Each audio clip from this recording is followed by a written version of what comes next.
국민의당 지도부가 총사퇴를 했습니다. 대선 백서 이야기도 나오고 있는데요. 차기 지도부도 이제 곧 꾸려지겠죠. 원내대표 도전을 선언한 국민의당 유성엽 의원 나와 계십니다. 안녕하십니까? 예, 반갑습니다. 네. 교문위 위원장이시죠? 그렇습니다. 네, 삼선이시고. 예. 자, 이 얘기부터 먼저 해볼게요. 원내대표에 왜 도전하신 겁니까?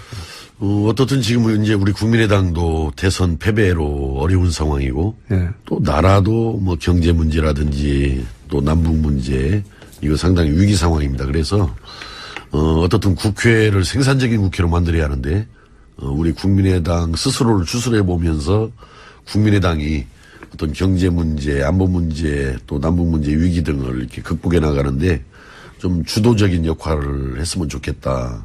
그 와중에 이제 제가 원내 사령탑으로서 그 역할을 해보고 싶다. 예. 예, 그래서 나온 거예요. 자, 그 호소는 이제 국민의당 의원들에게 하셔야 되고, 원내대표이기 때문에 의원들이 뽑는 거거든요. 예. 네. 도전 선언을 하셨는데, 다른 얘기 전에 이제 그 얘기부터 해보죠. 대선 백서 얘기가 나오지 않습니까? 예. 대선 백서를 만드는 건 중요하죠. 지난번 2012년에도 민주당 백서를 오랜 시간에 걸쳐서 만들었고, 패배 요인에 대해서 굉장히 이제 어떤 의미에서 잔인할 만큼 냉정한 평가들이 거기 담겼고, 그 백서를 기반으로 해서 다시 민주당이 전략을 수정하고 여기까지 왔다. 이렇게 볼 수 있습니다. 그러니까 국민의당도 이 백서가 굉장히 냉정하고 엄정해야 되는 거죠. 예. 네. 뭐 이겨도 백서는 필요한 거라고 그렇죠. 봐지는 거고요. 네. 이겨도. 그러나 더군다나 이제 패한 경우에는 네. 더더욱 한번 돌아다 보고 또 잘 정리를 해서 반성할 건 반성하고 그렇죠. 또 경각심을 가지고 또 앞으로 나가야 되기 때문에 당연히 어떤 분석과 평가 과정은 필요하다 이렇게 봅니다. 자, 그래서 의원님이 앞으로 원내대표가 되실 수도 있는 분이기 때문에 예. 의원님이 생각하시는 이제 패배 원인 분석 굉장히 중요하지 않습니까? 예. 앞으로 그 원인 분석을 이렇게 나는 하고 있기 때문에 당을 이렇게 추스릴 것이고 예. 여쭤보지 않을 수가 없는데 여러 가지 측면에서 이제 분석을 해볼 수 있습니다. 이제 캠프가 뭘 잘못했느냐, 혹은 뭐 전략적인 측면에서 예를 토론회는 어떤 부분에서 우리가 실패했다든가 전략을, 혹은 뭐 지도부는 어떤 실수가 있었다, 뭐 후보는 어떤 부분에 있어서 취약했다든가 이런 얘기를 제가 한번 여쭤볼까 하는데 우선 차기 지도부를 꾸리는 이야기부터 시작됐으니까. 예. 지도부는 어떤 실수를 했습니까? 예를 들면 지도부 하면 박지원 대표로 일단 상징되는데, 현재는. 뭐 지도부가 뭐 딱히 어떤 실수를 했다라기보다는, 어떻든 다 각자 나름대로 최선은 다 했지만은, 예.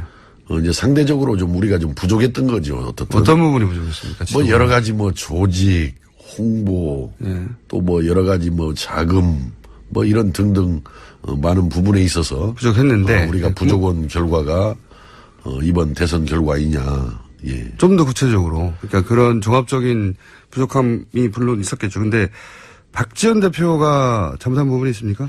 저는 뭐 박지원 대표 개인의 어떤 잘못 문제에 집중할 일은 아니라고 봐지고요. 네. 사실은 지금 현재 우리나라 정치 지형이 보수와 진보로 나뉘어져서 이렇게 경쟁을 하고 양쪽으로 이렇게 흡수하는 그런 흡입력이 강하게 작용을 하는데 지금 우리 국민의당은 제3의 길을 가겠다라고 나온 당이고 제3의 길을 가서 새로운 세상을 한번 열어보겠다 이런 뜻인데 그만큼 그 보수와 진보 양쪽으로 흡수되는 상황에서 제3의 길의 어떤 에너지 동력이 좀 컸어야 하는데 그게 뚫어내는데 좀 부족한 점이 있었다 그런 뜻입니다. 여러 가지 정책이라든지 전략이라든지 홍보에 있어서. 그러면 제3의 길이라고 한다면 뭐 제3지도 떠오르는데 혹시 지난 대선 때 예를 들면 바른정당하고 일정도 연대하고 했었어야 한다고 보십니까? 저는 기본적으로 작년 2월 달에 우리 국민의당이 출범했을 때, 중도를 표방하면서 개혁적인 보수 세력, 또 합리적인 진보 세력까지를 함께 아울러서 제3의 길을 한번 뚫어나가자 이런 입장이었기 때문에 저는 당연히 바른정당은 아마 우리 어떤 연대의 저는 대상이었어야 한다 이렇게 생각을 합니다. 개인적으로 그렇게 보시고. 어떻든 박근혜 탄핵 사태에 대해서 반성을 하고 네. 또 탄핵에도 동참을 했던 부분이기 때문에 일정 부분은 그런 어떤 개혁적인 그래도 보수로 분류할 수 있지 않겠느냐. 바른정당이 만약에 대선 기간 동안 혹은 뭐 대선 초입 혹은 그 전에 연대하거나 뭐 합당하거나 여러 가지 모델이 있긴 있었는데 그렇게 힘을 합쳤으면 호남에서 더 많이 빠져나가지 않았을까요?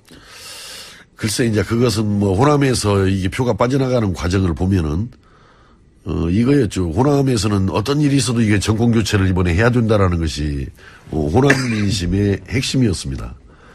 그런데 이제 이게 어떻게 선거 과정을 거치면서 자유한국당의 홍준표 후보가 이렇게 급 상승을 하게 되니까 이제 우려가 생긴 거죠. 야, 이거 잘못하다가 이 대통령이 지금 탄핵되고 구속되어 있는 상황에서 정권 교체가 이거 물 건너갈 우려가 있는 거 아니냐. 그래서 가능성이 더 있는 민주당 쪽으로 급격하게 기울어진 것이 아닌가.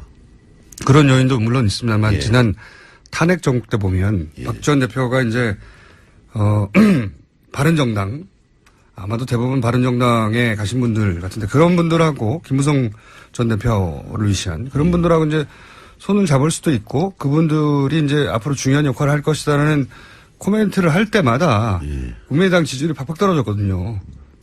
그러니까 바른정당 과 연대가 본격적으로 됐다면 오히려 더 떨어지지 않았을까요? 글쎄요, 그러진 않았을 겁니다. 왜냐하면 한때 우리가 국민의당의 안철수 후보가 35% 수준까지 여론조사 결과 올라온 적도 있었고 또 양자 대결 구도에서는 문재인 당시 후보를 이렇게 앞서는 경우도 간혹 4월 있었잖아요. 초까지. 그랬는데 어떻든 고 지지율이 그렇게 올라왔다가 그때 했었어야 한다. 뭐 저는 그때가 적기 아니었나 이렇게 싶어요. 그러면은 국민들한테 안정감이라든지 믿음이라든지 기대감을 줄 수 있어서 쭉 밀고 갈 수 있었지 않겠는가. 그러면은 혹시 원내대표가 되시면 원내대표가 되시면 바른정당도 지금 당 사정은 그렇게 넉넉지 않거든요. 그렇습니다. 여러 가지로 빠져나가는 의견도 많고. 혹시 국민의당과 바른당이 원내대표가 되시면 다시 연대하거나 정책적 연대부터 시작해서 여러 가지 형태의 뭐 갑자기 뭐 당을 합친다든가 이런 건 어렵겠지만 그렇게 아주 결속력을 강하게 가져가는 모델을 생각하십니까? 연대나 함께하는 문제가 논의됐던 것은 이제 정권 창출을 위해서 대선 전에 이렇게 논의됐던 사항이기 때문에 지금은 좀 상황이 좀 달라진 거죠. 지금은 현재는 뭐냐면은 원내 교섭단체가 4개가 되는 그렇죠. 사당 체제가 지금 형성되어 있는 거 아니겠습니까? 그러니까 굳이 국민의당 입장에서 바른정당과만의 그런 연대는 뭐 바람직하지 않고 뭐 민주당과도 사안에 따라서. 근데 대선 때 그렇게 했었어야 된다는 거죠? 그렇습니다. 대선 전이고. 보수를 잡기 위해서. 지금은 그게 급한 상황은 아니라고 봐집니다. 지금은 현재는 사당 체제 속에서 국정이 제대로 갈 수 있도록 어떤 사안에 따라서 민주당과도 연대할 수 있고. 알겠습니다. 또 뭐 바른정당과도 할 수 있고. 토론회 얘기 많이 나오지 않습니까? 이제 전략 부분에서 토론회 예를 들어서 그 갑철수 MB 아바타로 상징되는 그 토론회 전략은 그 캠프에서 짰나요? 아마 뭐 그러지 않았겠어요. 왜 그랬을까요? 저는 뭐 그게 이제 누가 그렇게 짜고 했는지는 정확하게 모르겠습니다만은 어떻든 잘못 진행된 것만은 틀림이 없습니다. 그때 그것이. 토론회를 실시간을 보셨죠? 예, 봤습니다. 보시면서 무슨 생각하셨습니까? 아, 저거 아닌데 그런 생각이 들었죠. 그래서 얼마나 아닌데 생각하셨어요? 큰일이다 이 정도. 당시 그날이 제 기억에는 안보 분야 토론회였는데 그 주제와도 맞지도 않았을 뿐만 아니라 물론 이제 민주당에서 그 공식 당 내부 문건에 네거티브 허라라는 문건을 지금 잘못을 지적하는 건데, 그걸 그 본질적인 그 문제를 지적했어야지 굳이 뭐 MB 아바타냐 아니냐 뭐 그 결론을 내는 게 중요한 문제가 아니었잖아요. 그러니까 그 당시 그걸 지적했다 하더라도 그 민주당이 네거티브 위주로 선거 전략을 짜고 가는 것에 대한 준엄한 어떤 지적 이렇게 그쳤어야 하는데 마치 MB 아바타냐 아니냐 그 자체가 논란이 되는 식으로 토론이 진행되다 보니까 우리가 대단히 그건 잘못한 일이라고 생각합니다. 그날 토론회 전반적으로 다 그 문제가 많았었는데 그리고 실제 그 토론회가 얼마나 큰 타격을 입혔다고 생각하십니까? 저는 아주 여러 토론에 대한 평가들은 좋지를 못해요, 전반적으로. 그 대여섯 차례 토론에 대한 평가가 좋지 못하는데 그 중에서도 가장 아마 안 좋은 평가를 받는다면은 그 부분 아니었는가 싶습니다. 그 토론이 이 대선 패배에 미친 영향이 어느 정도라고 보십니까?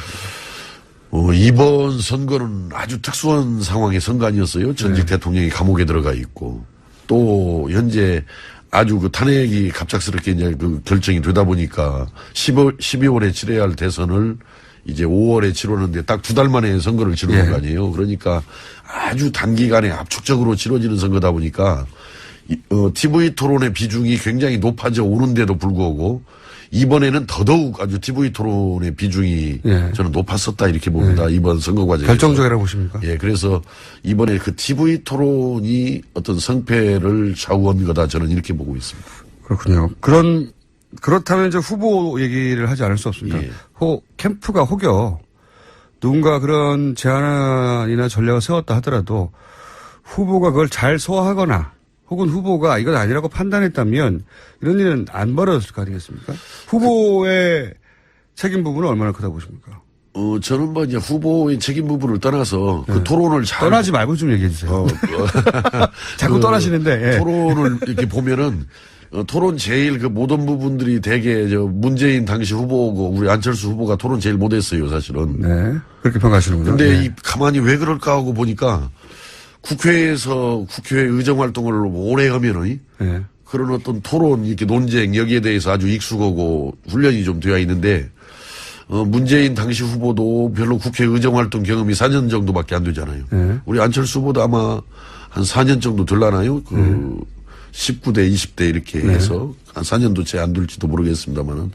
그러다 보니까 역시 국회의원 생활을 하면서 토론, 논쟁을 일상화를 거친 분들이 잘하는데 아무래도 좀 토론이 약했던 것 같습니다.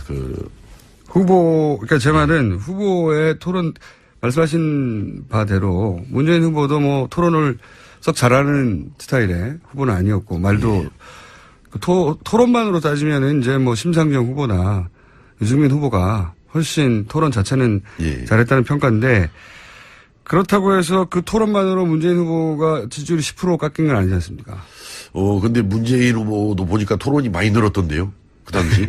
제 말은. 예를 들어서 판문하면서 다른 주제로 옮겨가버리기도 하고 또 잘 모르면은 계속을 하고 하면서 또 이렇게 상대방 말을 유도하면서 시간도 버는 것 보니까 그래도 문재인 후보는 4년 전, 5년 전에 비해서 그 당시 많이 늘었던 것 같습니다. 제가 보니까. 제가 이제 이 질문을 드린 이유가 뭐냐면 이제 안철수 전 후보, 전 의원이고 이제 다 전이네요, 이제는. 사실상은 삼수 선언을 한 거라고 봐야 된단 말이죠. 정치를 접는 게 아니라 더욱 힘을 내고 재충전해서 다시 하겠다는 의지를 공식적으로 표명했으니까 그렇다면 이제 철저하게 부족했던 부분을 되짚어 봐야 되는데 당 차원에서 안철수 후보가 무소속으로 다시 나갈 일은 없을 것 같고요. 그죠? 국민의당을 본인이 상당한 창업주라고 스스로 생각하고 있기 때문에 국민의당의 문제의식과 같이 가야 되는데 이 후보의 약점을 어떻게 분석하느냐가 굉장히 중요하고 필요하잖아요. 원내대표가 되실 분이니까 더더욱이 의견이 궁금한 거죠. 그래서 토론의 스킬만의 문제인가 그 외에는 부족한 게 없었나요? 사람이라는 것은 누구나 다 부족하죠. 누구나 부족한 거지 완벽한 사람이 어디가 있겠습니까? 물론 그런데 대선 후보로서. 어떻든 저는 당선자 이번에 당선된 문재인 대통령까지 포함해서 사람은 다 부족한 존재인 겁니다. 그러니까 부단하게 그것을 채워가면서 또 노력해가면서 나가는 것인데 저는 우리 안철수 후보 아주 중요한 또 우리 국민의당의 자산이라고 생각합니다. 당연하죠. 그래서 앞으로 본인께서도 말씀하신 대로 우리나라의 어떤 변화와 미래를 위해서 계속해서 저는 준비하고 노력을 해나가면은 좋은 일이다 이렇게 생각합니다. 이상돈 의원은 다른 언론과 인터뷰에서 다시 나오더라도 그렇게 기회는 없을 것이다 이렇게 아주 단정적으로 야박하게 평가하시던데 그렇게는 평가 안 하시군요. 앞으로 5년 후의 일인데 너무 그렇게 단정적으로 볼 일은 저는 아니라고 봐지고 사람이 노력 여하에 따라서 준비 여하에 따라서 얼마든지 달라질 수 있는 부분이고 저는 안철수 후보의 장점 중에 하나가 그 학습 능력이 굉장히 뛰어나다. 그리고 이번에도 목소리 이렇게 바꾸는 노력을 스스로 해서 바꿨듯이. 잘못된 거 아닙니까? 뭐 저는 잘못된 거라고 보지 않습니다. 어떻든 그 많은 국민들의 어떤 지적을 받아가면서 이런 부분을 이렇게 보완하고 보강하면 좋겠다 해서 그렇게 노력을 해서 변화된 결과를 만들어낸 것이기 때문에. 그게 이제 예. 연설할 때 그런 목소리가 다 자기 목소리가 아닌 거를 전 국민이 아는 상태에서 하는 거잖아요. 우리가 애초에 안철수 전 후보의 목소리를 모르는 상태라면 모르겠는데 다 알고 있는데 그렇게 하니까 그걸 노력으로 이해해 줄 수도 있지만 뭐 어색하다 그렇게까지 꼭 해야 되나. 뭐 글쎄요. 이제 보는 관점에 따라서 보는 사람에 따라서 그렇게 보는 분들도 있겠지만은 네. 전반적으로 제가 쭉 여론들을 이렇게 수렴해 보니까 그 부분에 대해서 오히려 긍정적인 평가들이 더 많던데요. 목소리 이렇게 새로 바꾸는 노력해서 바꿔진 목소리에 대해서 오히려 뭐 또 아까 그렇게 뭐 부정적으로 보실 수도 있고 그러나 긍정적으로 보는 분들도 오히려 더 많던데요. 지금. 목소리 얘기는 뭐 단편적인 예인데 제 말은 이제 안철수 전 후보가 지나치게 본인의 약점을 보강해야 된다는 생각 때문에 본인이 원래 가지고 있던 장점마저도 그런 연출로 보이게 만드는 역효과 부분이 있지 않았었나라고 이제 말씀드린 거, 목소리 얘기 나와서 말씀드리는 건데. 뭐 그런 부분은 없지 않았을 것입니다만은 부단히 바꿔나가고 이렇게 더 새로운 모습을 국민들께 보여주기 위해서 노력하는 것은 정치인으로서 특히 이 나라의 최고 지도자가 되고자 하는 사람으로서 당연한 노력 방향 아닌가, 노력하는 모습 아닌가. 목소리 이야기가 나와서 그런데 의원님 목소리는 박명수 씨 목소리, 중후한 박명수 씨 목소리하고. 저도 지금 유세를 하도 열심히 하고 다녀가지고 지금 목이 조금 정상적인 목소리가 아닙니다, 지금. 그러면은, 후보도 큰 잘못이 없네요. 토론회 한번 잘못한 거 빼고는. 글쎄요, 뭐 후보 잘못, 뭐 개인의 잘못만을 너무 따지기보다도 이제 이번에 앞에서도 아까 말씀드린 대로 제3의 길을 뚫는 것이 굉장히 어려운 건데 그걸 뚫기 위해서는 아까 같이 정책, 전략, 또 후보의 개인기 이런 부분들이 다 이렇게 삼박자들이 모든 게 다 그런 삼박자가 충분하지 못했다. 이런 측면에서 보는 거고 물론 뭐 대선이라는 게 주인공은 후보기 때문에 대선 후보기 때문에 결국 후보의 부족함도 있는 거죠. 그게 뭐가 부족했는지 제가 여쭤보고 싶었던 건데 자 그러면 아무래도 원내대표로 나가시고 원내대표는 이제 의원들의 표를 받아야 되기 때문에 말씀이 조심스러운 것 같습니다. 그죠? 맞죠? 아니요. 뭐 그걸 제가 원내대표 나가서 표를 의식해서 뭐 그런 것은 아니고요. 그런 것은 아니고 어떻든 원내대표 떨어지시고 난 다음에 나오면 훨씬 더 야박하게 하실 것 같은데요? 이거 전혀. 그 사람이 그렇게 자꾸 바뀌어 쌓고 그러면 벌 받습니다. 아주 벌 받는 거죠. 벌 받는 거죠. 전략, 이렇게 전반적으로 다 부족했다고 이제 총평하신 거잖아요. 어떻든 뭐 결과가 그렇듯이. 캠프도 그렇고. 우리가 겸허하게 인정하고 반성합니다.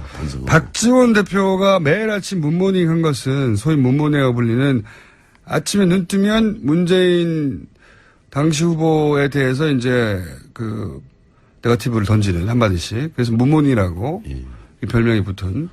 이거는 도움이 됐다고 보십니까?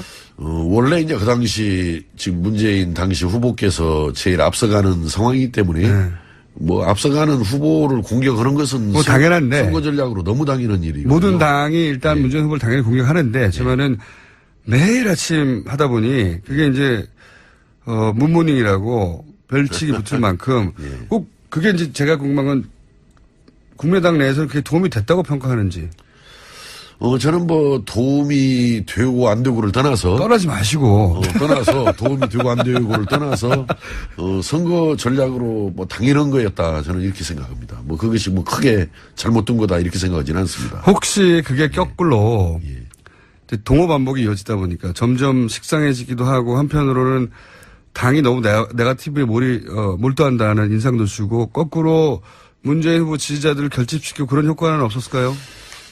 상대적으로 뭐 그런 측면이 있었겠죠. 그러나 어떻든 또 이제 그 중도 국민도 있었고 또 반대편 국민들도 있기 때문에 뭐 원래 지지자들이야 당연히 그거 싫어했겠지만은 또 이제 우리가 그 원래 지지자들 말고 아직 정하지 않은 부동층이라든지 또 이런 걸 대상으로 메시지를 던진 것이기 때문에 너무 뭐 아프게 받아들이지 않았으면 좋겠습니다. 뭐 선거에서 그게 뭐 또 네거티브라는 게 허위 잘못된 사실을 뭐 말하는 것은 아니었거든요, 그것이. 예. 그렇게 의원님이 만약에 원내대표가 돼서 백서를 꾸미면 이게 한 5장 내로 끝날 것 같은데요. 그러지는 않고요. 저희들 아마, 팀을 이제 위원회라든지 팀을 만들어서 다 차분하게 하나하나 돌아다 봐야 됩니다, 지금. 당내 분위기는 어떻습니까? 마지막 질문. 굉장히 아쉬워하고 예. 또 스스로들 우리가 많이 노력이 좀 부족했구나라고. 당을 떠날 사람은 없을까요? 저는 뭐 현재까지 제가 대선 이후에 의원들 더군다나 원내대표 경선도 있어서 쭉 만나보고 있습니다만은 그런 분은 한 분도 없던데요. 현재까지. 의원님한테는 말 안 하는 거 아닐까요? 뭐 그러지는 않을 겁니다. 그런데 여기에서 대선에서 패배했다고 해서 당을 떠난다라는 것은 글쎄요 예상하기 어려운. 보통 이제 규모가 작은 당들이 대선 이후에 뭐 당장은 아니더라도 이렇게 이합 집산하는 게 이제 과거의 역사인데. 저희들은 그 대선 전에도 네. 우리가 설령 이번에 대선에 이겨도 내년 지선에서 꼭 승리한다는 보장은 없다. 또 설사 이번 대선에 진다고 해서 내년 지선에서 꼭 뭐 불리하다라는 법도 없다. 그렇기 때문에 그런 생각을 가지고 선거에 임했기 때문에 이번 대선 과정이나 결과를 겸허하게 되돌아보고 반성하고 경각심을 가지고 노력을 해나가면은 내년도 지선을 위해서 정책 개발하고 또 전략 잘 수립하고 또 선거 구호도 잘 만들어서 나가면은 내년 지선 우리가 또 이길 수 있다 이렇게 생각하기 때문에. 근데 이제 우려되는 바는 이제 정권 초기에 보통 국정 지지율이 굉장히 높고 그리고 언론도 허니문 기간이라고 이제 비판을 좀 자제하고 그러다 보면은 대통령의 임기가 이제 임기 초반에 굉장히 높은 편이지 않습니까? 그 지금도 이제 국정 지지율 조사하면 뭐 80% 이상 나오는데 뭐 다른 정권들도 그랬습니다, 다들. 그러니까 게다가 인수위도 없기 때문에 굉장히 힘이 막강한 상태에서 앞으로 1년이 지나가고 인기도 높은 상태를 유지할 텐데 그럼 호남에서 이제 대통령의 지지도가 높다 보니까 대통령의 소속 정당인 민주당의 지지도 높을 것이고 그럼 지방선거에서 굉장히 어려워질 수도 있고 그 이후에는 그럼 어떻게 될지 모르는 겁니까? 국민당이? 그렇습니다. 우리가 이번에 이렇게 졌기 때문에 내년 지선에서 유리하다라고 말하는 것은 너무 어거지 주장이고, 꼭 그러나 이번에 졌기 때문에 내년 지선도 희망이 없다라고 볼 필요는 없다. 만약에 내년 지선 성과가 안 좋으면 그 다음에는 국민의당이 예를 들어서 빠져나갈 의원들이 많이 있을 수도 있죠. 저는 그러지 않다고 봅니다. 그 다음에는 총선이기 때문에 더 준비하고 더 노력해서 총선은 2년이나 더 남았습니다. 총선에서 막판 뒤집기를 또 해나가는 것이 정당을 하는 사람들의 알겠습니다. 합당한 태도. 원내대표 되시면 네. 되시길 저희가 기원하고요. 되시면 그때 나오셔서는 그때 이제 떠나서 말고 돌아와서로 해주십시오. 오늘은 너무 많이 떠나셔서 저희가 이제 별칭 떠나서 유성엽 의원이라고. 이거 돌아온 유성엽으로 하겠습니다. 돌아온 유성엽으로. 그때 스튜디오 다시 모시겠습니다. 그때 한번 불러주십시오. 네. 예. 알겠습니다. 이때 지금까지 국민의당 유성엽 떠나서 의원이었습니다. 감사합니다. 감사합니다. 이번에는 미국 한번 짚어보겠습니다. 그렇잖아도 트럼프 대통령과 통화도 했다고 하고 그리고 조속한 시일 내 정상회담 하자고 해서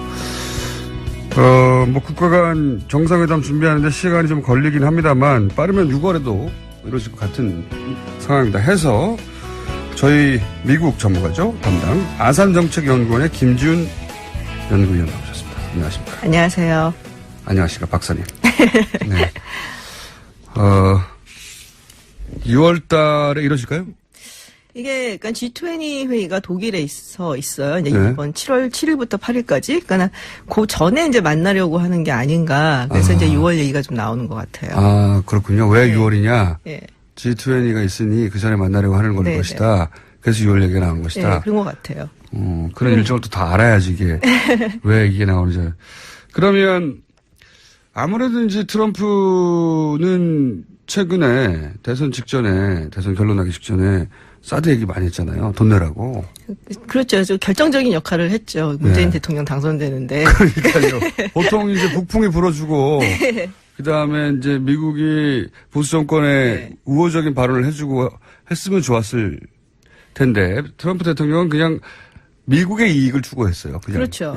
그러다 보니 결과적으로 의도한 건 아니겠지만 문재인 대통령이 주장했던 재협상이라기보다는 이제 차기 정부로 넘겨야 한다고 하는 그런 주장이 좀 힘을 더 얻었죠. 우리만 그렇게 생각한 게 아니고 미국에서도 이제 그렇게 생각을 했어요. 그래서 미국 뭐 언론이라든지 뭐 좀 도는 약간 미국식 찌라시 같은 게 있거든요. 아, 그래요? 예, 거기서도 그거는 어디서 만듭니까? 그거는 이제 여러 기자들이 만나갖고서는 한 이야기를 요약해 놓는다든지 뭐 이런 게 있어요. 아, 그런 게 있어요? 예, 근데 거기서 그 얘기가 나왔었어요. 트럼프가 문재인 뭐 대통령을 만들어냈다. 미국 기자들이? 예, 도장 찍었다. 뭐 이런 식의 얘기들. 얘기하자마자? 예. 미국 기자들 중에 우리나라 이제 정세나 미국과의 관계에 관심이 많은 외신 기자들. 이 트럼프의 발언을 보고, 저거는 문재인 후보한테 굉장히 유리한 그렇죠. 발언인데? 라고. 그 사람도 우리도 그렇게 해석했죠, 그때. 우리도 그렇게 얘기를 했죠. 네. 근데 이제 미국 기자들도 그런 얘기를. 네. 미국 지라시 통신에서. 미국 지라시 통신에서. 그건 뭐, 상식이 있다면 당연히 이렇게 판단할 그렇죠. 정도의. 네. 굉장히 희한한 타이밍에 희한한 발언이었어요. 그런 거 굉장히 자주 해요, 트럼프 대통령이. 네. 그럼 돈 내라고 하겠죠? 그게 사실은 많은 사람들이 생각하기를 당장 내라고는 안 할 거다. 근데 아마도 이제 내년에 방위 분담금 재협상이 들어가거든요. 네네, 그렇죠. 그때 일정 부분 좀 부담을 해줬으면 좋겠다 해서 약간은 덮어 씌워갖고 뭐 원천징수형으로 해가서 가지 않겠냐라는 얘기가 있었거든요. 근데 저렇게 대놓고 먼저 얘기할 줄 몰랐어요. 그래갖고 외교가에서도 사실은 조금 놀랐어요. 이거는 대통령 레벨에서 안 하는 짓이잖아요, 원래. 그래서 그런 말 지금 안 하죠. 너 돈 내 이런 걸 누가 합니까? 누가 안 하죠. 그거는 보통은. 그런데 이렇게 먼저 이제 그 소위 먼저 사업가 시절에 하던 대로 하는 거잖아요. 네. 협상에서 유리한 포지션을 취하기 위해서. 그렇죠. 세게 해놓고 판 흔들어 놓고 그 다음에 이제 들어가고 뭐 이런 식으로. 반쯤 깎아주는 것처럼. 예. 네. 근데 이게 외교 관계라는 게 또 항상 이렇게 사업하는 것처럼 되는 건 아니기 때문에 그러면은 사실 신뢰라는 것도 굉장히 중요한데 갖고 있는 신뢰나 정치적 자산을 좀 많이 까먹게 되죠. 본인은 그런 건 생각 안 하는 것 같아요. 전혀 이렇게 유념치 않은 것 같아요. 신뢰를 잃어도 돈을 얻으면 되는 사업가였기 때문에 그리고 그걸로 성공했잖아요. 그렇죠. 자기 방식으로. 그리고 그 방식으로 대통령까지 됐다고 생각하기 때문에 이 패턴을 버릴 것 같지는 않고. 계속될 것 같아요. 네. 그래서 어쨌든 트럼프가 이렇게 나온 이상 우리가 미국에 내야 하는 돈. 그 액수는 뭐 분담금의 형태로든 뭐로든 간에 더 늘어나게끔 만들려고 이제 굉장히 노력을 하겠죠, 미국에서. 근데 그거는 사실은 트럼프가 아니라 클린턴이 대통령이 됐어도 마찬가지고, 오바마 대통령이 계속했어도 마찬가지고. 돈 더 내라고 하는 거는 뭐. 근데 이제 그걸 어떻게 방어할 거냐의 문제인데. 그건 이제 문제인 거죠. 어떤 식으로 협상을 진행을 하고. 근데 모르겠어요, 저는. 근데 예전에 사실 미국 측에서의 문재인 대통령에 대한 반응은 뭐 솔직하게 말씀을 드리면은 막 환영하지는 않아요. 그렇겠죠. 예, 지금도 뭐 보수 정당이 지금 미국은 잡고 있고 또 노무현 대통령 시절에 이제 미국하고 사이가 그렇게 좋지는 않았어요. 그렇죠. 그래서 그 기억 때문에 미국이 함부로 그러니까 자기 마음대로 잘 안 됐죠. 그렇죠. 네. 그래서 그 부분에 굉장히 우려가 좀 많은 편이긴 한데 지금하고 그때는 상황이 좀 많이 다르지 않냐. 또 문재인 대통령도 당시에 노무현 대통령 사실은 인재가 좀 많이 없는 편이었고 지금은 너무 넘쳐나서 사실은 문제단 얘기가 나오고 있을 정도니까 그리고 예전에 그때 했던 경험 좀 잘못됐었던 점, 뭐 잘했던 점 이런 걸 그런 것들 뭐 생각을 해서 잘 하지 않을까 생각을 해요. 미국 입장에서는 좀 다르게 껄끄러운 이제 행정부가 탄생했다. 정부가 탄생했다고 보는 것이고 거꾸로 보면 우리한테는 좋은 거죠. 그렇죠. 우리한테는 좋은 건데. 근데 이제 트럼프는 그걸 넘어서서 미국의 정가나 미국의 기자들도 예상치 못하는 짓을 너무 많이 하니까 어떻게 나올지는 모르겠습니다. 뭐 여러 가지 뭐 있는데 근데 아까 제가 오면서 라디오 들으니까 여기 뭐 TBS가 탄핵 전문 채널이라고 말씀을 하시길래 잘 모르시는 분들이 많아서 알려드리는 탄핵. 저도 몰랐어요. 오면서 오늘 알았어요. 저희도 몰랐는데 문자로 알려주시더라고요. 근데 퍼뜨릴 게 없어서 해피 바이러스도 아니고 탄핵 바이러스를 퍼뜨리고. 그런데 이 얘기를 하다 보면 이제 그 트럼프 대통령이 그러면 이런 것들을 강하게 추진하려면 기본적으로 이제 본인이 탄탄한 지지를 국내에서도 받아야 되는데 연결해서 생각해 보면 트럼프 대통령의 입지가 다른 누가 아니라 본인이 하는 발언이나 행위 때문에 계속 줄어들고 있잖아요, 입지가. 근데 지금 뭐 우리는 사실 대선 때문에 뭐 기쁘기도 하고 좀 아쉽기도 하고 정신이 없었는데 딱 그때 미국은 또 난리가 났었어요. 그 어떤 우리가 지금 상대해야 될 국가니까 어떤 난리가 났습니까? FBI 국장 제임스 콤이라고 있죠. 뭐 한국에도 많이 알려져 있어요. 사실은 굉장히 강성해. 예, 굉장히 강성이고 하고 싶은 걸 다 하는 국장이죠. 그렇죠. 그리고 사실 지난 대선에 그 대선 바로 한 2주 전쯤인가 이제 힐러리 클린턴 이메일에 대해서 다시 재수사를 하겠다. 뭐 이래갖고서 민주당 이쪽 저쪽 봐주지 않아요. 이 안 사람은. 맞아요. 그냥 조직을 위해서. 그럼 아마 당시에 본인 생각으로는 이거를 알고 있는데 그냥 안 터뜨리면은 나중에 뭐 트럼프가 되면은 FBI 위협이 될 수도 있고 클린턴이 됐는데 공화당 측에서 알아낸다 그러면은 봐줘갖고 클린턴이 대통령이 됐다. 뭐 이런 식으로. 그러니까 아마 이제 자신이 속한 조직의 존치를 위해서 그런 얘기를 터뜨렸는데 뭐 약간 오버해서 얘기하고 뭐 이런 부분이 좀 있었거든요. 그래서 이제 갑자기 느닷없이 이 코미 국장을 트럼프 대통령이 이제 해임을 했죠. 이게 미국에서는 엄청난 크게 엄청난 뉴스가 돼서 엄청난 뉴스였어요. 안희정 지사가 뽀뽀하는 사진 바로 위에 월스트리트저널에 그 얘기 나와 잠깐 짚고 넘어가면 그게 이제 월스트리트저널에서 미국 한국에서는 대통령이 사실 미국에서 그 관심을 가졌던 양대 선거가 한국 선거하고 프랑스 선거거든요. 예. 실제 유럽에서의 어떤 그 미래, 동아시아에서의 어떤 힘의 역학관계, 이 두 선거가 어떤 결과에 나에 따라서 그렇죠. 중요한 선거였어요. 굉장히 중요한 선거였어요. 미국 관점에서 보자면 중요한 선거여서 관심이 많았거든요. 실제 커버리지도 많았고, 근데 사실을 그걸로 썼어요. 인상적이었나 봐요. 굉장히. 우리도 이상하게 생각했어요. 안희정 도지사한테 한번 물어보고. 왜 그 사실을 썼는지는 한번 여쭤보려고 그랬더니, 이제 특별히 다른 이유는 모르시고. 잘 모르게 가장 인상적이었던 것 같아요. 제가 보기에도 인상적이었어요. 근데 어쨌든, 그러면서 그 사이에 미국에서 굉장히 중요한 뉴스로 계속 파급력을 가지고 탄핵될 수도 있다는 얘기가 처음으로 나온 뉴스가 이거잖아요. 그렇죠. 이 FBI 국장을 해임, 파면한다는 게 얼마나 큰 그 임팩트가 있는 겁니까? 그 나라에서. 그러니까 일단 이제 왜 해임을 했냐라는 문제인데, 이유는 그거예요. 힐러리 클린턴 이메일 건을 제대로 수사를 못했고, 그리고 좀 오버하게 이제 수사를 하는 바람에 약간 좀, 뭐랄까, 제대로 일을 못했다는 거죠, 한마디로. 그래서 그걸 얘기했는데 말이 안 되는 게, 그 덕에 사실은 트럼프가 대통령이 됐다고 생각하는 사람도 많거든요. 근데 사실은 이제 이 FBI 국장이 러시아 스캔들을 정말 집요하게 파고 있었어요. 그러니까 트럼프 행정부 내 주요 인사들 다 날려버릴 수준으로 마이클 플린도 사실 날라갔고 그리고 굉장히 집요하게 파고 있었고 되게 재밌는 사실이 알고 봤더니 이 FBI 코미 국장이 이제 잘리기 이제 한 며칠 전에 그 얘기를 했대요. 지금 이거 러시아 게이트 수사를 해야 되는데 예산이 모자니까 예산 좀 더 달라고. 돈 더 달라고 더 수사하게. 그러니까 이거 한마디로 말하자면은 박영수 특검이 예산 모자라고 사람 부족하니까 더 달라고 황교안 총리한테 얘기를 한 거랑 비슷한 거예요, 그게. 그래서 이제 자른 거죠. 그래서 사람들이 이제 생각하기는 일을 제대로 그러니까 못 해갖고 자른 게 아니라 너무 열심히 일해서 자른 거. 더군다나 대통령한테 치명적이 될 수 있는 사안을 그러니까 이제 이게 어떻게 됐냐면 대통령이 자기를 수사하는 수사기관의 장을 자기를 수사하기 때문에 잘라버린 거죠. 그렇죠. 이제 우리는 그렇게 생각을 다 하고 있는데 물론 이제 본인이 내놓는 어떤 명세 이런 얘기는 그건 아닌데 그래서 이제 얼마나 심각한 거냐. 원래는 이제 FBI 국장이 10년 임기예요. 10년 해야 됩니까, 거기는? 네, 10년 임기예요. 그래서 2013년에 코미 국장이 취임을 했기 때문에 2023년까지 보장이 되어 있는 건데 근데 물론 그렇다고 해서 대통령이 해임을 하지 말란 법은 없어요. 없죠. 네. 그래서 73년인가 이후로부터는 계속 이제 10년 임기를 해갖고 그걸 규정을 해놨는데 미국은 그 정권이 바뀌어도 대부분 그게 넘어가죠. 그냥 넘어가죠. 한 번 해임을 한 적이 있어요. 임기 중에 이제 빌 클린턴 대통령 시절에.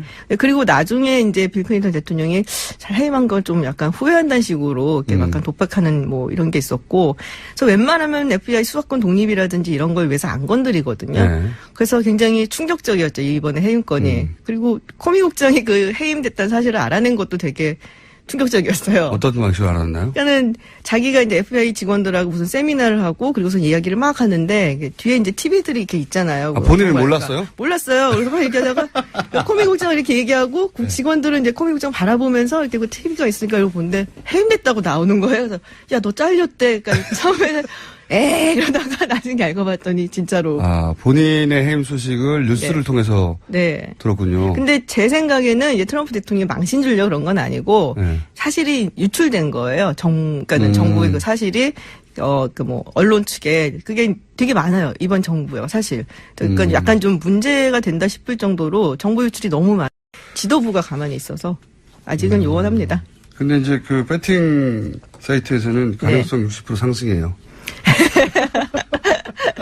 저도 없다고 생각은 안 해요. 네, 근데 이게 벌써 점수를 많이 쌓아왔다는 거죠. 네. 1년이 안 됐는데. 예, 그래서 지지율도 뭐 시리아 그때 폭격하고 나서 좀 이렇게 반등세였었거든요. 근데 또 지금 30%대로 떨어졌다고. 아예 30%. 네. 1년 차에. 훌륭하네요. 네, 등락이 아주 뭐. 그리고 지금 외신 기자들이 그러니까 문재인 대통령 당선 그 자체가 아니라 이 과정 전체. 네. 처음에 이제 최순실 게이트가 터져서 탄핵으로 가고 헌법재판소가 법의 테두리 내에서 결정하고 대선이 치러지고 그 대선 과정이 평화적으로 이루어져서 대통령이 새로 나오는 과정 전체에 대한 이야기들이 엄청 많더라고요. 그렇죠.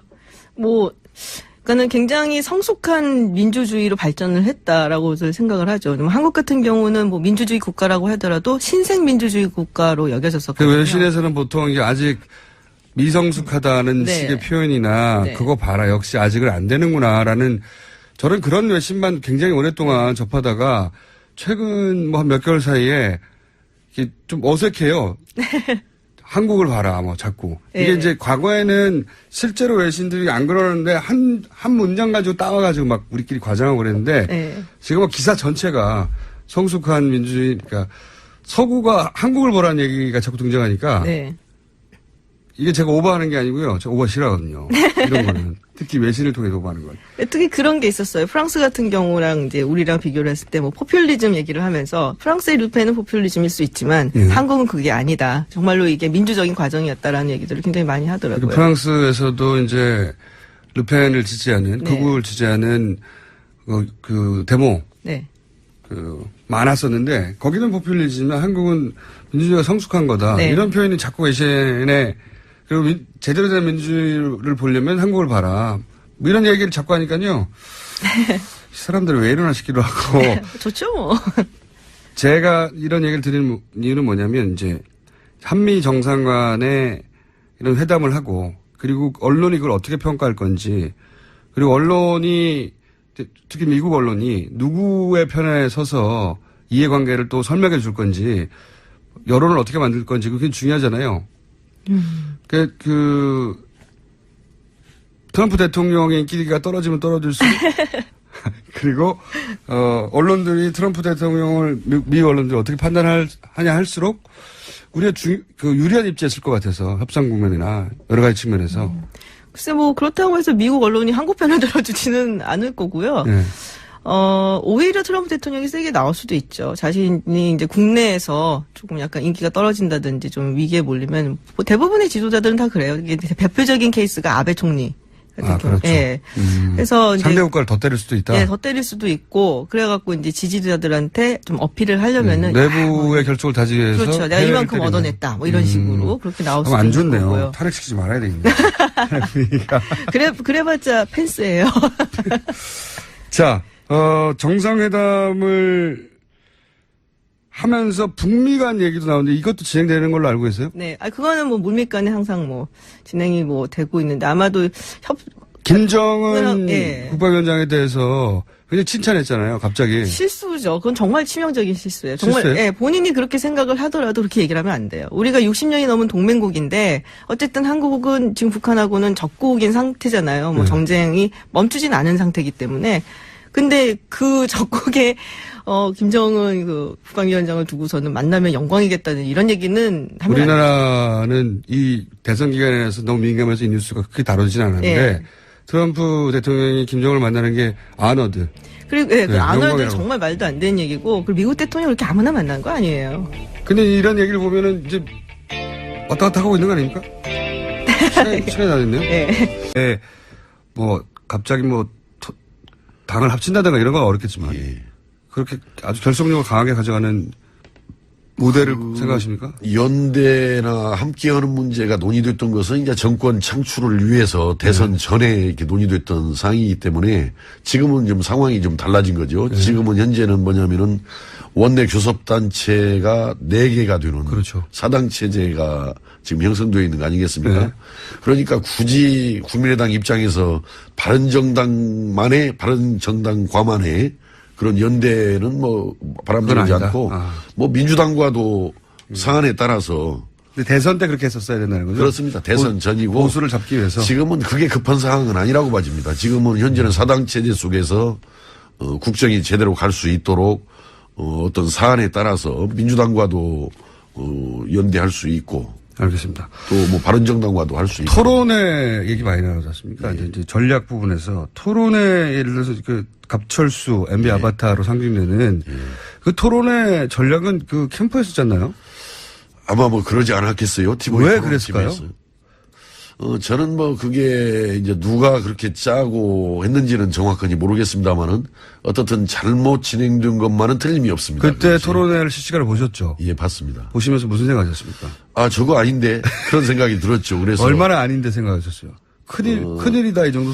당시 그날이 제 기억에는 안보 분야 네. 토론회였는데 그 주제와도 맞지도 않았을 뿐만 아니라 물론 이제 민주당에서 그 공식 당 내부 문건에 네거티브 허라라는 문건을 지금 잘못을 지적하는 건데 그걸 그 본질적인 그 문제를 지적했어야지 굳이 뭐 MB 아바타냐 아니냐 뭐 그 결론을 내는 게 중요한 문제가 아니었잖아요. 그러니까 그 당시 그걸 지적했다 하더라도 그 민주당이 네거티브 위주로 선거 전략을 짜고 가는 것에 대한 준엄한 어떤 지적 이렇게 그쳤어야 하는데 마치 MB 아바타냐 아니냐 그 자체가 논란이 되는 식으로 토론이 진행되다 보니까 우리가 대단히 그건 잘못한 일이라고 생각합니다. 그날 토론회 전반적으로 다 예. 그 문제가 많았었는데 그리고 실제 그 토론회가 얼마나 큰 타격을 입혔다고 생각하십니까? 저는 아주 뭐 여러 토론에 대한 평가들은 좋지를 못해요. 전반적으로. 또 탄핵에도 동참을 했던 부분이기 때문에 일정 부분은 그런 어떤 개혁적인 그래도 보수로 분류할 수 있지 않겠느냐. 바른정당이 만약에 대선 기간 동안 혹은 뭐 대선 초입 혹은 그 전에 연대하거나 뭐 합당하거나 여러 가지 모델이 있긴 있었는데 그렇게 힘을 합쳤으면 호남에서 더 많이 빠져나가지 않았을까요? 글쎄 이제 그것은 뭐 호남에서 이게 표가 빠져나가는 과정을 보면은 이거였죠. 호남에서는 어떤 일이 있어도 이게 정권 교체를 이번에 해야 된다라는 것이 호남 민심의 핵심이었습니다. 그런데 이제 이게 어떻게 선거 과정을 거치면서 자유한국당의 홍준표 후보가 이렇게 급 상승을 하게 되니까 이제 우려가 생긴 거죠. 야, 이거 잘못하다가 이 대통령이 지금 탄핵되고 구속되어 있는 상황에서 정권 교체가 이거 물 건너갈 우려가 있는 거 아니냐. 그래서 가능성이 더 있는 민주당 쪽으로 급격하게 기울어진 것이 아닌가. 그런 요인도 물론 있습니다만 예. 지난 탄핵 정국 때 보면 박 전 대표가 이제 바른정당 아마도 대부분 바른정당에 가신 분들 같은데 그런 분들하고 김무성 전 대표를 위시한 그런 분들하고 이제 손을 잡을 수도 있고 그분들이 이제 앞으로 중요한 역할을 할 것이다라는 코멘트를 할 때마다 국민의당 지지율이 팍팍 떨어졌거든요. 그러니까 바른정당 과 연대가 본격적으로 됐다면 오히려 더 떨어지지 않았을까요? 글쎄요, 그러진 않았을 겁니다. 왜냐하면 한때 우리가 국민의당의 안철수 후보가 35% 수준까지 여론조사 결과 올라온 적도 있었고 또 양자 대결 구도에서는 문재인 당시 후보를 이렇게 앞서는 경우도 간혹 있었잖아요. 4월 초까지. 그랬는데 어떻든 고 지지율이 그렇게 올라왔다가 그때 했었어야 한다. 뭐 저는 그때가 적기 아니었나 이렇게 싶어요. 그러면은 국민들한테 안정감이라든지 믿음이라든지 기대감을 줄 수 있어서 쭉 밀고 갈 수 있었지 않겠는가. 그러면은 혹시 원내대표가 되시면 원내대표가 되시면 바른정당도 지금 당 사정은 그렇게 넉넉지 않거든요. 그렇습니다. 여러 가지로 빠져나가는 면도 많고 혹시 국민의당과 바른당이 원내대표가 되시면 다시 연대하거나 정책적 연대부터 시작해서 여러 가지 형태로 그 대여섯 차례 토론에 대한 평가가 좋지 못하는데 그 중에서도 가장 아마 그 안 좋은 평가를 받는다면은 그 부분 아니었는가 싶습니다. 그 토론이 이 대선 패배에 미친 영향이 어느 정도라고 보십니까? 이번 선거는 아주 특수한 상황의 선거 아니었어요. 전직 대통령이 감옥에 들어가 있고 또 현재 아주 그 탄핵이 갑작스럽게 이제 그 결정이 되다 보니까 12월에 치러야 할 대선을 이제 5월에 치르는데 딱 2달 만에 선거를 치르는 거 아니에요. 그러니까 아주 단기간에 압축적으로 치러지는 선거다 보니까 TV 토론의 비중이 굉장히 높아져 오는데도 불구하고 이번에는 더더욱 아주 TV 토론의 비중이 저는 높았었다 이렇게 봅니다. 이번 선거 과정에서. 결정적이라고 보십니까? 예, 그래서 이번에 그 TV 토론이 어떤 성패를 좌우한 거다 저는 이렇게 보고 있습니다. 그렇군요. 그렇다면 이제 후보 얘기를 하지 않을 수 없습니다. 예. 캠프가 혹여 누군가 그런 제안이나 전략을 세웠다 하더라도 후보가 그걸 잘 소화하거나 혹은 후보가 이건 아니라고 판단했다면 이런 일은 안 벌어졌을 거 아니겠습니까? 후보의 책임 부분은 얼마나 크다고 보십니까? 저는 뭐 이제 후보의 책임 부분을 떠나서 그 토론을 잘. 떠나지 말고 좀 얘기해 주세요. 자꾸 떠나시는데. 토론을 이렇게 보면은 토론 제일 그 모든 부분들이 대개 문재인 당시 후보고 우리 안철수 후보가 토론 제일 못했어요, 사실은. 네. 그렇게 평가하시는군요. 근데 가만히 왜 그럴까 하고 보니까 국회에서 국회 의정 활동을 오래 하면은 그런 어떤 토론 이렇게 논쟁 여기에 대해서 아주 익숙하고 훈련이 좀 되어 있는데 문재인 당시 후보도 별로 국회 의정 활동 경험이 4년 정도밖에 안 되잖아요. 우리 안철수 후보도 아마 한 4년 정도 될라나요? 19대, 20대 이렇게 해서 한 4년도 채 안 될지도 모르겠습니다만은 그러다 보니까 역시 그 국회의원 생활을 하면서 토론 논쟁을 일상화를 거친 분들이 잘하는데 아무래도 좀 토론이 약했던 것 같습니다.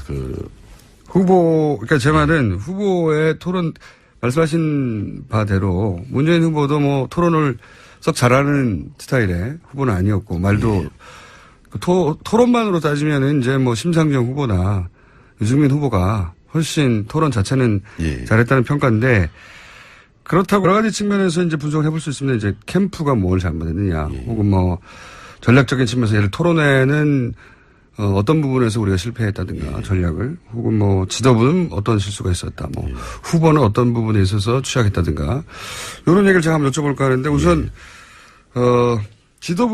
사개 지도부를 꾸리는 이야기부터 시작됐으니까 지도부는 어떤 실수를 했습니까? 예를 들면 지도부하면 박지원 대표로 일단 상징되는데 현재는. 뭐 지도부가 뭐 딱히 어떤 실수를 했다라기보다는 어떻든 다 각자 나름대로 최선은 다 했지만은 이제 상대적으로 좀 우리가 좀 부족했던 거죠. 어떤 부분이 부족했습니까? 뭐 여러 가지 뭐 조직, 홍보, 또 뭐 여러 가지 뭐 자금 뭐 이런 등등 많은 부분에 있어서 부족했는데 우리가 부족한 결과가 이번 대선 결과이냐. 좀 더 구체적으로 그러니까 그런 종합적인 부족함이 물론 있었겠죠. 근데 박지원 대표가 잘못한 부분이 있습니까? 저는 뭐 박지원 대표 개인의 어떤 잘못 문제에 집중을 일은 아니라고 봐지고요. 사실은 지금 현재 우리나라 정치 지형이 보수와 진보로 나뉘어져서 이렇게 경쟁을 하고 양쪽으로 이렇게 흡수하는 그런 흡입력이 강하게 작용을 하는데 지금 우리 국민의당은 제3의 길을 가겠다라고 나온 당이고 제3의 길을 가서 새로운 세상을 한번 열어보겠다 이런 뜻인데 그만큼 그 보수와 진보 양쪽으로 흡수되는 상황에서 제3의 길의 어떤 에너지 동력이 좀 컸어야 하는데 그게 뚫어내는데 좀 부족한 점이 있었다 그런 뜻입니다. 여러 가지 정책이라든지 전략이라든지 홍보에 있어서. 그러면 제3의 길이라고 한다면 뭐 제3지도 떠오르는데 혹시 지난 대선 때 예를 들면 바른정당하고 일정도 연대하고 했었어야 한다고 보십니까? 저는 기본적으로 작년 2월 달에 우리 국민의당이 출범했을 때 중도를 표방하면서 개혁적인 보수 세력 또 합리적인 진보 세력까지를 함께 아울러서 제3의 길을 한번 뚫어나가자 이런 입장이었기 때문에 저는 당연히 바른정당은 아마 우리 어떤 연대의 저는 대상이었어야 한다 이렇게 생각을 합니다. 개인적으로 그렇게 보시고. 어떻든 박근혜 탄핵 사태에 대해서 반성을 하고. 국민의당 지도부가 총사퇴를 했습니다. 대선 백서 이야기도 나오고 있는데요. 차기 지도부도 이제 곧 꾸려지겠죠. 원내대표 도전을 선언한 국민의당 유성엽 의원 나와 계십니다. 안녕하십니까? 예, 반갑습니다. 네. 교문위 위원장이시죠? 그렇습니다. 네, 삼선이시고. 예. 자, 이 얘기부터 먼저 해볼게요. 원내대표에 왜 도전하시는 거예요? 어떻든 지금은 이제 우리 국민의당도 대선 패배로 어려운 상황이고 예. 또 나라도 뭐 경제 문제라든지 또 남북 문제 이거 상당히 위기 상황입니다. 그래서 어떻든 국회를 생산적인 국회로 만들어야 하는데 우리 국민의당 스스로를 추스려 보면서 국민의당이 어떤 경제 문제, 안보 문제, 또 남북 문제 위기 등을 이렇게 극복해 나가는데 좀 주도적인 역할을 했으면 좋겠다. 그 와중에 이제 제가 원내 사령탑으로서 그 역할을 해보고 싶다. 예. 예, 그래서 나온 거예요. 자, 그 호소는 이제 국민의당 의원들에게 하셔야 되고, 원내대표이기 때문에 의원들이 뽑는 거거든요. 네. 도전 선언을 하셨는데, 다른 얘기 전에 이제 그 얘기부터 해보죠. 대선 백서 얘기가 나오지 않습니까? 예. 대선 백서를 만드는 건 중요하죠. 지난번 2012년에도 민주당 백서를 오랜 시간에 걸쳐서 만들었고, 패배 요인에 대해서 굉장히 이제 어떤 의미에서 잔인할 만큼 냉정한 평가들이 거기 담겼고, 그 백서를 기반으로 해서 다시 민주당이 전략을 수정하고 여기까지 왔다. 이렇게 볼 수 있습니다. 그러니까 국민의당도 이 백서가 굉장히 냉정하고 엄정해야 되는 거죠. 예. 네. 뭐 이겨도 백서는 필요한 거라고 봐지는 그렇죠. 거고요. 네. 이겨도. 그러나 더군다나 이제 패한 경우에는 더더욱 한번 돌아다 보고 또 잘 정리를 해서 반성할 건 반성하고 그렇죠. 또 경각심을 가지고 또 앞으로 나가야 되기 때문에 당연히 어떤 분석과 평가 과정은 필요하다 이렇게 봅니다. 자, 그래서 의원님이 그러니까 앞으로 원내대표가 되실 수도 있는 분이기 때문에 의원님이 생각하시는 이제 패배 원인 분석이 굉장히 중요하지 않습니까? 앞으로 그 원인 분석을 이렇게 나는 하고 있기 때문에 당을 이렇게 추스릴 것이고 그래서 여쭤보지 않을 수가 없는데